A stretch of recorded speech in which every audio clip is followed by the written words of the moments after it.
वस्ताज ओ समंदर है जो दोनों को बढ़ा देता है, वस्ताज ओ समंदर है जो दोनों को बढ़ा देता है। अस्सलामु अलैकुम व रहमतुल्लाहि। अल्हम्दुलिल्लाहि रब्बिल आलमीन वल आक़िबतुल लिल मुत्तक़ीन वस्सलातु वस्सलामु अला रसूलिल करीम। अम्मा बाद फ़अऊज़ु बिल्लाहि मिनश शैतानिर रजीम। बिस्मिल्लाहिर रहमानिर रहीम। वज़क्किर फ़इन्न ज़िक्रा तनफ़उल मोमिनीन। सदक़ल्लाहुल अज़ीम व सदक़ा रसूलुल करीम। आइए इस आयत करीमा के बाद इस आयत करीमा पर रोशनी डालते हुए हम और आप मिलकर आकाए नामदार मदनी मदीने के ताजदार दोनों आलम के मालिक व मुख्तार जनाबे अहमद मुस्तफ़ा मोहम्मद मुस्तफ़ा सल्लल्लाहु ताला अलैहि वसल्लम की दरबार आलिया वजा में अपनी गुलामी का सबूत देते हुए दुरूद पाक का नज़ारा अल्लाह रब्बो मुहम्मदिन सल्लल्लाहु अलैहि वसल्लम नहनु इबादे मुहम्मदिन सल्लल्लाहु अलैहि वसल्लम। जब इल्म ही नहीं तो अमल क्या होगा, जब इल्म ही नहीं तो अमल क्या होगा, जिस बयाबा में शजर नहीं तो फल क्या होगा।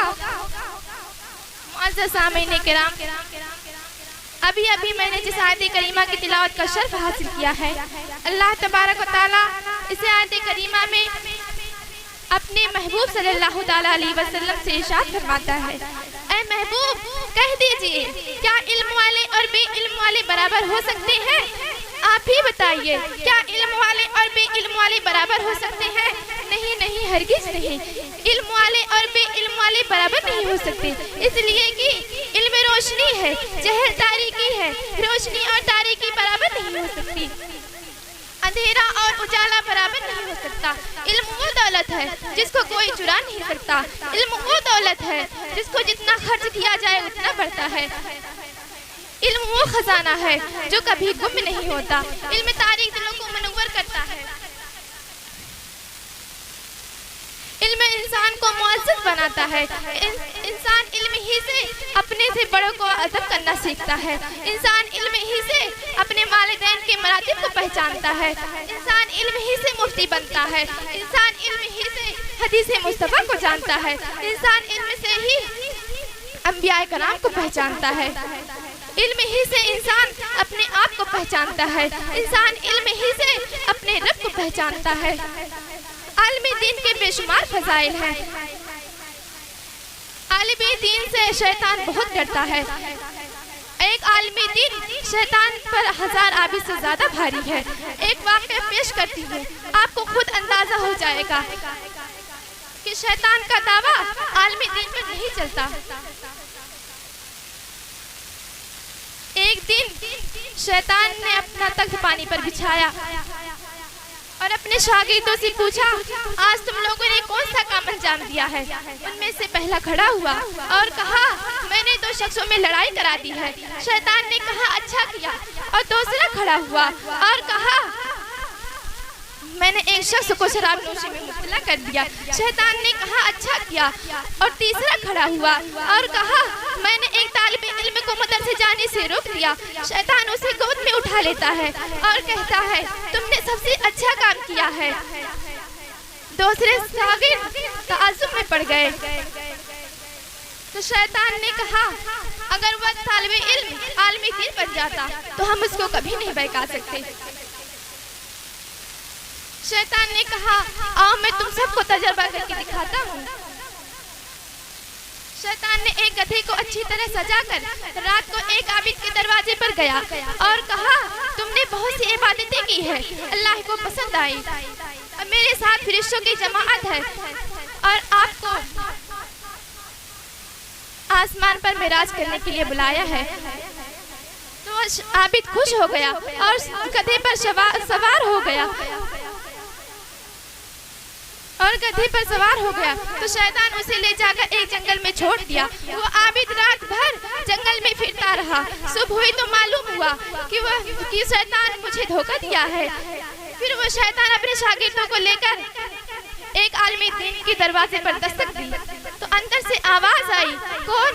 शैतान ने कहा, तुमने इल्म इल्म दीन हासिल किए हो, लोगों को नेक राह बताए, इबादत किए, अल्लाह को पसंद आया, अल्लाह ने तुमको आसमान पर मिराज करने के लिए बुलाया है।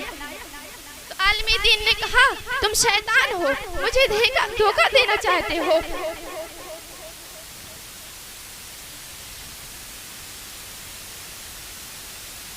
मेरे नबी आखिरी नबी, उनको आसमान पर बुलाकर मेराज कराया। आखिरी कयामत तक अल्लाह तबारक व तआला किसी को आसमान पर बुलाकर मेराज नहीं कराएगा। इतना सुनना था कि शैतान वहां से भाग गया और अपने शागिर्दों से कहा, देखा उस आबिद को तुमने आन वाहिद में बहका लिए, लेकिन इस आलिम दीन को न बहका सके। मेरे प्यारे भाइयों और बहनों, अपने उस्ताद की अदब क्या करो, इसलिए कि उस्ताद वह हस्ती है जो ताज़ीम और तरबियत का ज़ामिन होता है, आपको उलूम व फ़नून से आरास्ता बेरास्ता करता है, आपको एक अच्छा इंसान और शहरी बनाता है। उस्ताद बुनियाद की ओ ईंट है जो पूरी इमारत का बोझ उठाता है, मगर किसी को नजर नहीं आता।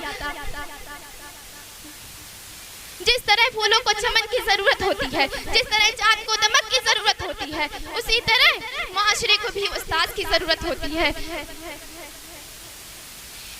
उस्ताद की अजमत का अंदाजा इस बात से भी लगाया जा सकता है कि हमारे नबी सल्लल्लाहु ताला अलैहि वसल्लम फख्र कायनात सरवर अंबिया ने इरशाद फरमाया, इन्नमा बिअसतुल मुअल्लिमान, बेशक मुझे मुअल्लिम बनाकर भेजा गया। उस्ताद से मोहब्बत ना हो तो इल्म हासिल नहीं हो सकता। उस्ताद का अदब कामयाबी की पहली सीढ़ी है। जब तक असातिज़ाए कराम का एहतराम होता है, तब तक माशरत तरक्की पाती है। जब असातिज़ाए कराम का एहतराम और तक़द्दुस खत्म हो जाता है, तो माशरत ज़वाल पज़ीर हो जाता है।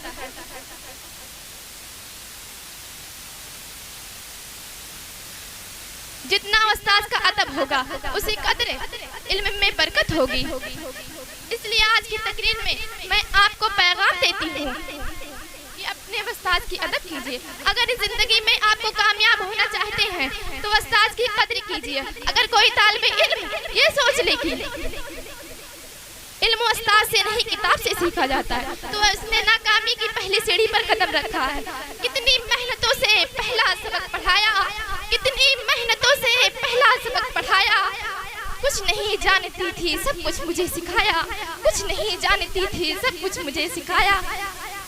पहुंचा दिया फलक तक उस्ताद ने यहाँ से, पहुंचा दिया फलक तक उस्ताद ने यहाँ से, वाकिफ न थी जरा भी इसने बड़े जहां से।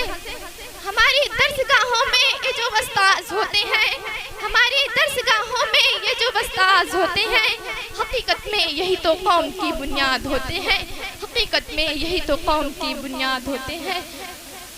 अल्लाह तबारक व तआला की बारगाह में दुआ करती हूँ कि हम सबको इल्म दीन हासिल करने और उस्ताद की कदर करने की तौफीक अता फरमाए। आमीन व मालिक। अस्सलामु अलैकुम रहमतुल्लाहि ताला बरकातहू। अल्हम्दुलिल्लाहि रब्बिल आलमीन वल आकिबतु लिल मुत्तकीन, अस्सलातु वस्सलामु अला रसूलिहिल करीम, अम्मा बाद, फअऊज़ु बिल्लाहि मिनश शैतानिर रजीम, बिस्मिल्लाहिर रहमानिर रहीम, वज़क्किर फइन्ना ज़िक्रा तंफ़उल मोमिनीन, सदक़ल्लाहुल अज़ीम। आइए कुछ सुनने और सुनाने से पहले आकाए नामदान मदीने के ताजदार मालिक मुख्तार मोहम्मद मुस्तफ़ा सल्लल्लाहु अलैहि वसल्लम की बारगाह में दुरूद पाक के हदीये निछावर करते हुए पढ़िए बुलंद आवाज़ से, अल्लाह रब्बु मुहम्मदिन सल्लल्लाहु अलैहि वसल्लम नहनु इबादु मुहम्मदिन सल्लल्लाहु अलैहि वसल्लम।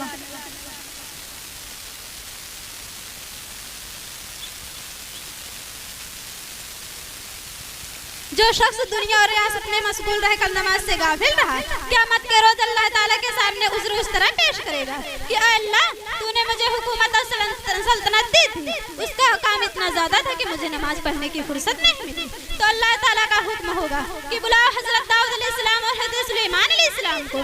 जब हजरत दाऊद अलैहिस्सलाम और हजरत सुलेमान अलैहिस्सलाम दरबार में हाजिर होंगे तो हुक्म होगा कि ऐ फरिश्तों, तो हुक्म होगा कि बुलाओ हजरत अय्यूब अलैहिस्सलाम को। जब हजरत अय्यूब अलैहिस्सलाम दरबार में हाजिर होंगे तो हुक्म होगा कि देखा कि भी तो बादशाह थे, और तुझसे ज्यादा इनकी सल्तनत थी, लेकिन इतनी बड़ी सल्तनत होने के बावजूद उन्होंने कभी नमाज नहीं छोड़ी। अल्लाह अकबर। तू उस कौल में झूठा है जो सल्तनत का बहाना करता है। अगर सल्तनत नमाज को रोकती तो इन दोनों को भी रोकती, बल्कि नमाज ना पढ़ना तेरी गफलत और काहिल सुस्ती का नतीजा था, जिसके बाद तू जहन्नम में डाला गया। एक शख्स अपनी बीमारी का उज़्र उस तरह पेश करेगा, या इलाही मैं बीमार था, तकलीफ की वजह से मैं नमाज नहीं पढ़ता था, तो हुक्म होगा कि बुलाओ हजरत अय्यूब अलैहिस्सलाम को। जब हजरत अय्यूब अलैहिस्सलाम दरबार में हाजिर होंगे तो अल्लाह तबारक व तआला इरशाद फरमाएंगे कि ऐ फरिश्तों, अय्यूब तू ज्यादा बीमार था या हमारा अय्यूब बरसों से बीमार था, उसके बदन में कीड़े पड़े रहे, लेकिन एक सांस भी अल्लाह की याद से गाफिल ना हुआ। अल्लाह अकबर। तुम बीमारी का बहाना करते हो और उज़्र पेश करते हो कि मैं बीमार था। फरिश्ते से ले जा और जहन्नम में डाल दो। जब तुमको मालूम हो गया कि नमाज तमाम अमाल में अफजल है, तो अक्लमंद इंसान उसको खूब समझ सकता है कि उसका छोड़ना अल्लाह ताला के नजदीक किस कदर नापसंद हो गया। तो हुजूर सल्लल्लाहु अलैहि वसल्लम इरशाद फरमाते हैं कि मुसलमान और काफिर के दरमियान फर्क करने वाली नमाज है। जिसने जानबूझकर नमाज छोड़ी वो कुफ्र के करीब पहुंचा। क़यामत के रोज अल्लाह तबारक व तआला इरशाद फरमाएंगे कि ऐ फरिश्तों, मेरे हमसाया को बुलाओ। तो फरिश्ते ताज्जुब, हैरान और परेशान होकर अर्ज करेंगे कि ऐ परवरदिगार, तू मकानों और ज़मान से पाक है, तेरा हमसाया कौन हो सकता है? तो ये हुक्म इलाही होगा कि मेरे हमसाया वह बनते हैं जो मस्जिदों को मेरे जिक्र से आबाद रखते थे और कुरान शरीफ को शौक से पढ़ते थे और उसके हिदायतों पर अमल करते थे। जरा गौर कीजिए कि नमाज तमाम अमाल में अफजल है। जरा गौर कीजिए कि अल्लाह तबारक व तआला मस्जिद में नमाज पढ़ने वालों को अपना हमसाया कह रहा है, उसके बावजूद मुसलमान उसकी तरफ तवज्जो नहीं देते। आए हम अपने दिल में अहद करें कि आज से नमाज की 5 वक्त नमाज पढ़ने की तौफीक अता फरमाओ।